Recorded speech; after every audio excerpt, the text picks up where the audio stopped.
Good morning student, I am doctor R B Gaur. मैं आज आपको जो धान के बचे हुए बीमारियां थी, 3 बीमारी मैंने आपको पहले बताई है और 3 मैं अब बता रहा हूँ, उसके बारे में बताऊंगा। इसमें पहली बीमारी है बैक्टीरियल लीफ ब्लाइट, दूसरी है खेरा डिजीज और तीसरी है viral disease tungro disease of rice. ठीक है, तो सबसे पहले अपन लेते हैं बैक्टीरियल ब्लाइट।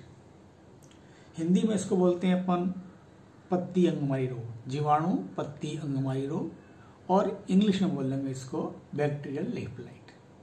देखिए, ये बैक्टीरियल लीफ ब्लाइट बहुत ही खतरनाक बीमारी है और पूरे विश्व के लिए एक परेशानी की जड़ है। जहाँ जहाँ धान बोया जाता है, किसी भी कंट्री में, किसी भी प्रदेश में इस बीमारी का प्रकोप असंभव है। भारत में पंजाब, हिमाचल प्रदेश, उत्तरांचल, उत्तर प्रदेश, छत्तीसगढ़, पश्चिम बंगाल, महाराष्ट्र, कर्नाटका, तमिलनाडु, सब जगह बीमारी का प्रकोप है, कहीं ज़्यादा कहीं कम। ठीक है, और बिहार के अंदर इस बीमारी का प्रकोप बहुत ज़्यादा देखने को आजकल मिलता है। ज़्यादातर बीमारी ये 2 अवस्थाओं में होती है। इस बीमारी की 2 अवस्थाएं देखिए आप। ठीक है, पहली अवस्था है पर्ण अवस्था और दूसरी है इसकी क्रेसेक अवस्था। और बीमारी का जो पहला लक्षण है वो सबसे पहले पत्तियों पे आएगा। पत्ती के ऊपरी सिरे पर हरे पीले वाटर सोक्ड स्पॉट यानी जलधारी धब्बे उत्पन्न होंगे आप, और पत्तियों पर पीली लंबी और लहरदार धारियां पड़ने लगती हैं, जो या तो पत्ती की ऊपर की ओर से या नीचे की ओर से, दोनों से शुरू हो सकती हैं वो, और बढ़ेंगी लंबवत में। ठीक है, और बाद में पत्ती जो है धीरे धीरे सूखने लगती है और जो किनारे हैं पत्तियों के, वो धब्बे, जो किनारे हैं इस पे पत्ती पे चल रहे हैं, इस पे धब्बे पड़ रहे हैं, वो पत्ती के किनारे किनारे चलने लगते हैं। ठीक है, इससे पूरी पत्ती पीले रंग में या पुआल के रंग में बदल जाएगी और इसकी पत्ती का जो रंग है बाद में नारंगी या कत्थे रंग का होने लगता है। दूसरी स्टेज में क्या होगा, जहां भी ये धारी बनी हुई है पत्ती पर, वहां आपको जीवाणु की छोटी छोटी बूंदें गोंद के या शहद के रूप में नजर आएंगी। ठीक है, बाद में ये बूंदें सूख जाती हैं और पत्ती जो है वो कड़ी हो जाती है और फटने लगती है। और सबसे जो इसकी खतरनाक स्टेज एक और आती है, जो मैंने बताया आपको, वो क्रेसेक स्टेज। इसको हिंदी में बोलते हैं मलानी अवस्था, इंग्लिश में बोलते हैं क्रेसेक स्टेज। इसमें पूरा पौधा सूख जाएगा इस रोग के कारण। और इसकी एक जो पहचान रोग की आप आसानी से कर सकते हैं कि शीशे के गिलास में आप साफ पानी लें और रोगग्रसित पत्ती को काट के अगर गिलास में डालते हैं तो पानी का जो रंग है वो दूधिया रंग में बदल जाए। ये इसकी खास पहचान है रोग की। अब जो इसकी मैंने दूसरी चीज बताई आपको, क्रेसेक अवस्था, जो कि काफी खतरनाक है, ये ज्यादातर कब होती है, जब दोजियां बनने लगती हैं तब आपको नजर आएगी नर्सरी के अंदर। ठीक है, इससे क्या होगा, जो पौधा है वो पीलापन लिए हो जाएगा और अचानक मलानी अवस्था उसमें नजर आएगी आपको पौधे के अंदर। और रोपाई के जो 3-4 सप्ताह के अंदर ये लक्षण इसमें आपको प्रकट होने लगेंगे आपको। और इसमें क्या होगा कि जो रोगग्रसित पत्तियां हैं वो लंबाई में अंदर की ओर मुड़ जाती हैं, ट्विस्ट हो जाएंगी अंदर की ओर। ठीक है, और धीरे धीरे क्या होगा कि जो जीवाणु है उसका रिसाव पत्ती होने लगता है। अगर खेत में आपके पानी खड़ा है और इस रोग का प्रकोप फसल में है, तो दूर से ही आसानी से आप पता लगा सकते हैं कि इस खेत के अंदर बैक्टीरियल ब्लाइट डिजीज है, क्योंकि उस पानी में बहुत बदबू आएगी। ठीक है, अब बात करते हैं इस रोग का अनुकूल वातावरण क्या है, बीमारी किस वातावरण में ज़्यादा पनपती है। देखिए, जिन क्षेत्रों में ज़्यादा वर्षा होती हो, नमी अधिक रहती हो और सिंचाई का जो जल है वह ज़्यादा गहरा हो, खड़ा रहे और जल निकास का उचित प्रबंध नहीं हो और जो तापमान है वो 30 से 33 डिग्री सेंटीग्रेड के बीच में हो, वहाँ पर इस रोग का प्रकोप ज़्यादा देखने को मिलेगा आपको। यानी ये इसके लिए फेवरेबल क्लाइमेटिक कंडीशंस हैं। ठीक है, भारत में रोग का जो विकास है वो 25 डिग्री सेंटीग्रेड से अधिक होता है तब चालू होता है। ठीक है, अब बात करते हैं इसका रोग कारक क्या है। देखिए, मैंने बताया क्योंकि बैक्टीरिया है तो क्या है, इसका जो पैथोजन है वो ज़ैंथोमोनास कैम्पेस्टेरिस पैथोवार ओराइजी। ठीक है, या ज़ैंथोमोनास ओराइजी पैथोवार ओराइजी हो सकता है, या ज़ैंथोमोनास कैम्पेस्टेरिस पैथोवार ओराइजी हो सकता है। ठीक है, अब इसके क्लासिफिकेशन की बात करते हैं तो इसकी जो क्लास है बैक्टीरिया की वो प्रोटियोबैक्टीरिया है, फैमिली इसकी स्यूडोमोनाडेसी है और जीनस जो है वो ज़ैंथोमोनास है, स्पेसीज इसकी ओराइजी। ठीक है, अब बात इसका रोग नियंत्रण कैसे किया जाए। देखिए, पहली बात तो बीमारी जो है वो आपको इसको बीज उपचार करना पड़ेगा रोकथाम के लिए। बीज उपचार में स्टेप्टोसाइक्लिन दवाई काम में ले सकते हैं या एग्रीमाइसिन ले सकते हैं। स्टेप्टोसाइक्लिन है तो उसकी 5 ग्राम मात्रा और एग्रीमाइसिन है तो उसकी स्टेप्टोसाइक्लिन उसकी 1 ग्राम मात्रा और एग्रीमाइसिन है तो उसकी 5 ग्राम मात्रा।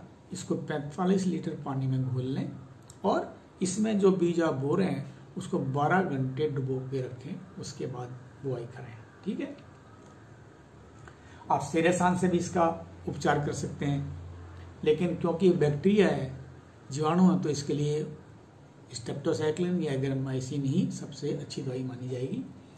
खड़ी फसल में अगर आपको रोग दिखाई देता है तो उस अवस्था में आप क्या करें कि 100 लीटर पानी में करीब 2.5 किलोग्राम ब्लाइटॉक्स और 50 ग्राम स्टेप्टोसाइक्लिन इसको घोल के आप छिड़काव करें। छिड़काव 15 दिन के अंतर पर एक छिड़काव आप और दोहरा दें आप।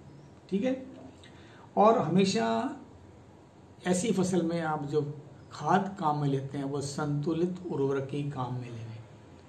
और अगर आपके खेत में बीमारी के लक्षण आ रहे हैं तो आप नाइट्रोजन उसमें ना दें उस समय। ठीक है, और पौधे से पौधे की दूरी जो रोपाई करते हैं वो आप ध्यान रखें 10 से 15 सेंटीमीटर अवश्य होनी चाहिए।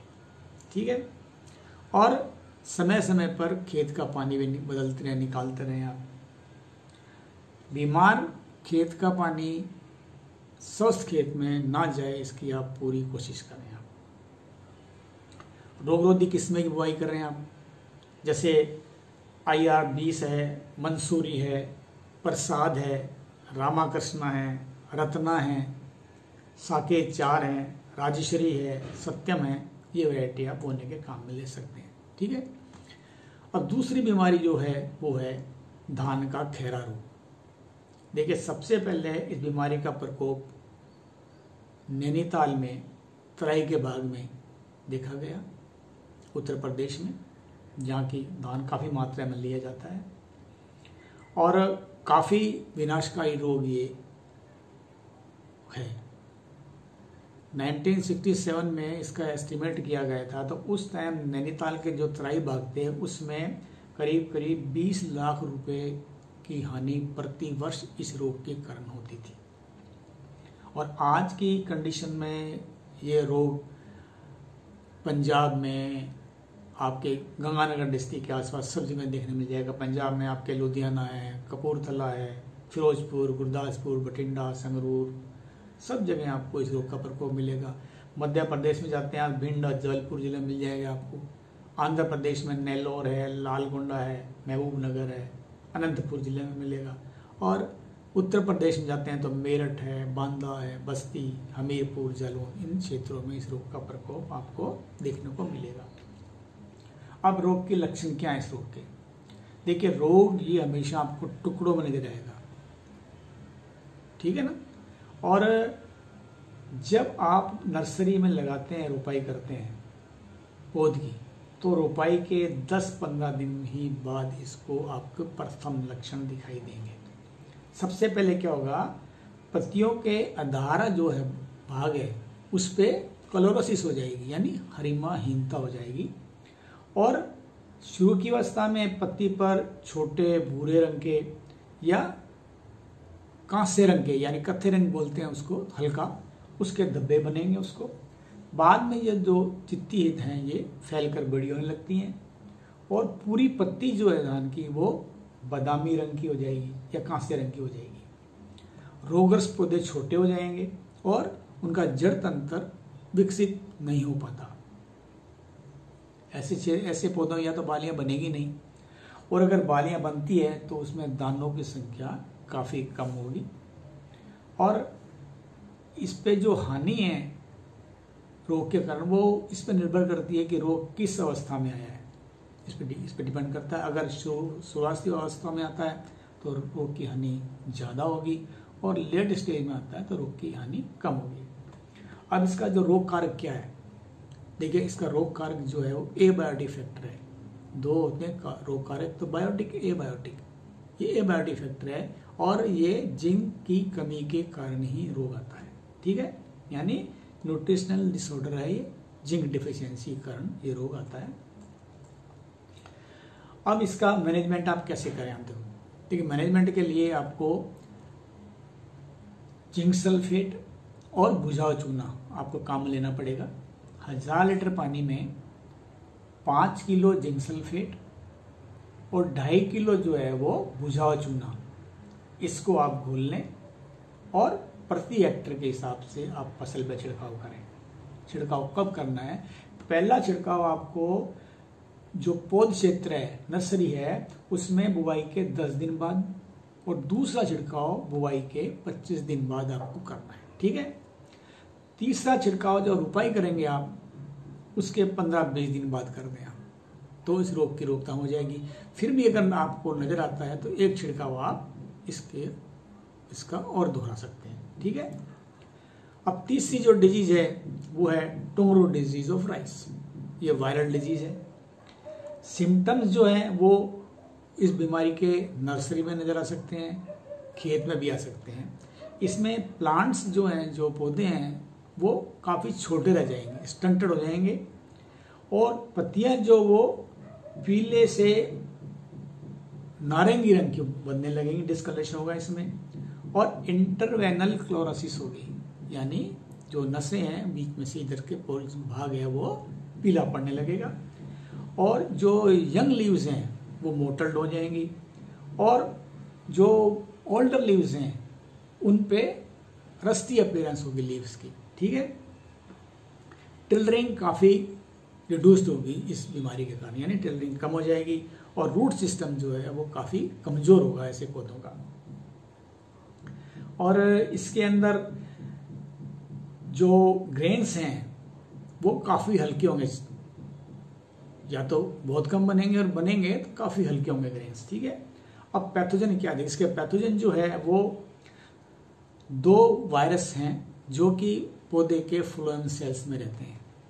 उनका जो नाम है वो RTBV, यानी rice tungro bacillus virus, bacilliform virus, RTBV, rice tungro bacilliform virus, और दूसरा वायरस है वो है RTSV, यानी राइस टुंगरू स्फेरिकल वायरस। इन दोनों के कारण इस रोग का प्रकोप होता है। अब इसके डिजीज साइकिल क्या है? डिजीज साइकिल मतलब रोग, वायरस जो है कैसे फैलता है। देखिए, इस वायरस का जो वेक्टर है वो एक निम्फ है, उसको बोलते हैं नेफोटैक्टिस वायरिसेंस। इस निम्फ के सभी स्टेज, मेल, फीमेल और निम्फ, ये सभी स्टेज इस रोग का एक पौधे से दूसरे पौधे में फैलाव करते हैं। और कुछ वीड्स भी हैं जो कि एज ए वेक्टर्स इसके एक्ट करते हैं। और जो रेटून क्रॉप्स है, यानी जो पिछले साल के बचा हुआ जो डंठल रैकून बच रहे हैं, इसके अंदर भी इस वायरस की सर्वाइवल देखा गया है। ठीक है। अब जो डिजीज इंसिडेंस है वो भी डिपेंड करता है कि ये आपके कौन सी किस्म है चावल की, टाइम ऑफ प्लांटिंग क्या है, इन्फेक्शन किस स्टेज पे हुआ है, और वेक्टर है या नहीं, और फेवरेबल क्लाइमेटिक कंडीशन है या नहीं। तो इन चीज़ों में डिपेंड करता है इस वायरस का अटैक। ठीक है।